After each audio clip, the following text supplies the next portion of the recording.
Je sors à peine d'un contrôle de 2 heures, donc ceci explique cela. Voilà.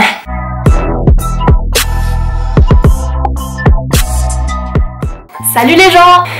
Je suis donc en première année de BTS Communication, j'ai passé mon bac l'année dernière et donc voilà, je suis rentrée dans cette formation. Et je vais vous parler aujourd'hui de ça parce que ça m'a été demandé plusieurs fois et parce que je veux vendre cette formation clairement parce que voilà, c'est toute ma vie. Peut-être un petit peu exagéré, mais en gros voilà, c'est l'idée quoi. Enfin en gros j'adore ma formation et du coup comme ça m'a été demandé plusieurs fois, bah j'ai décidé que j'allais faire une vidéo dessus pour expliquer un petit peu ce que c'est, en quoi ça consiste, pourquoi faire après, le profil pour rentrer, voilà les matières un peu.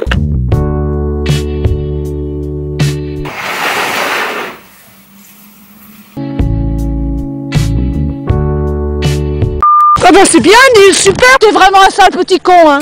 Donc dis-moi Michel, qu'est-ce que c'est que le BTS Communication? C'est une formation en 2 ans, tu ressors avec un diplôme et c'est professionnalisant, donc ça se rapproche plus du monde professionnel. Là c'est un BTS Communication, donc pour travailler autour de la communication. Je pense que c'est facile à suivre. On a un diplôme à la fin et en fait c'est 2 années cumulatives, c'est-à-dire qu'il n'y a pas de contrôle continu, il n'y a pas de partiel, il n'y a pas de trucs comme ça, c'est un peu comme le bac.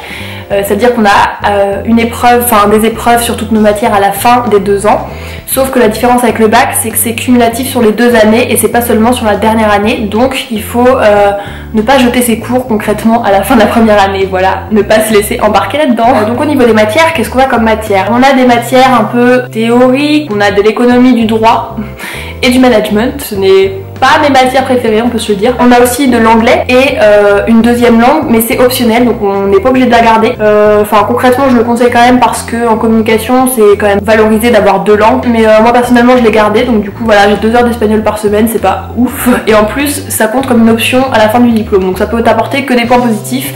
Donc c'est vraiment quand même plutôt pas mal. Et à part ça, on a des matières qui sont donc consacrées au domaine autour de la communication. Donc on a culture de la communication, la typographie, analyser les logos, analyser les annonces, analyser les pubs, voilà j'adore ce cours, big love. On a aussi conseil relations annonceurs, donc ça c'est plus la partie commerciale de la com. Et on a aussi des cours de projet de communication. Franchement j'ai l'impression de faire un exposé, mais en plus un exposé qui sert à rien parce que j'essaie d'expliquer les matières alors qu'en fait c'est expliqué dans le nom, c'est génial. On a aussi des cours de veille opérationnelle.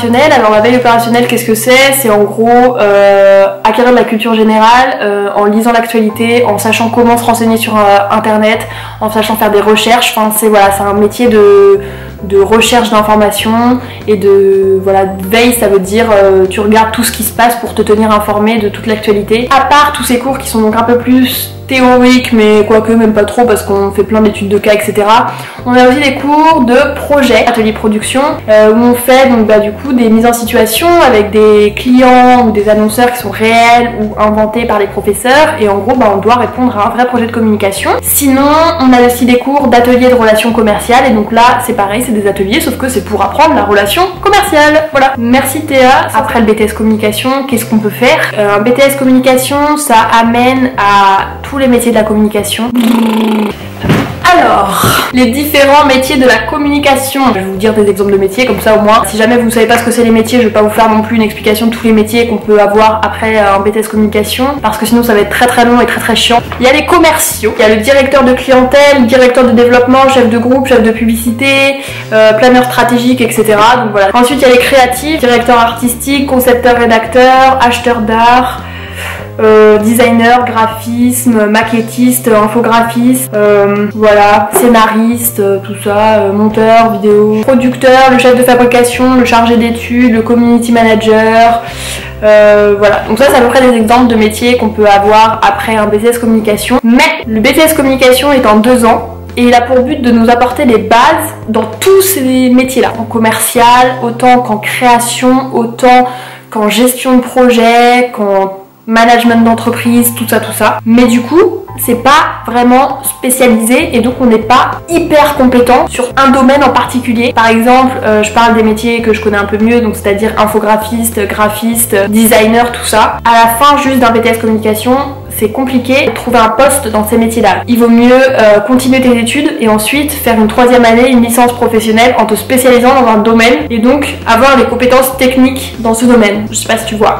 Donc si toi tu es intéressé par un BTS communication, je vais te dire quel profil est valorisé dans un BTS communication. Donc ils prennent de tout, c'est-à-dire qu'ils prennent pas des S ou des L ou des machins, des STMG et tout.